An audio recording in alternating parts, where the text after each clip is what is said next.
नमस्कार दर्शक बंधु हाँती मुझे आपण मानक गोटे छोट उपायटे कहूँ जाऊँगी जहाँ रोग हो भल हो ना डॉक्टर भी चिन्ह पारना रोग कौन आप गोटे छोट उपायटे करूँ।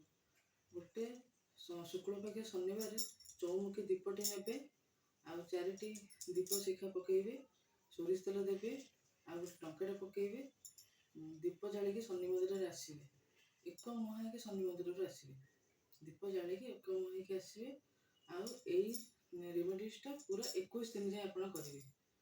रोचे धन्यवाद हाँती मुझे आपण मानक गोटे छोट उपायटे कहूँ जाऊँगी जहाँ रोग हो भल हो ना डॉक्टर भी चिन्ह पारना रोग कौन आप गोटे छोट उपायटे करूँ।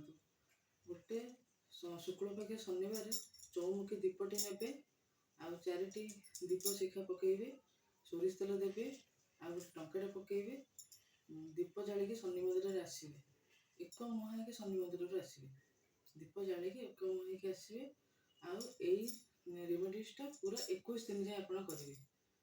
रोचे धन्यवाद।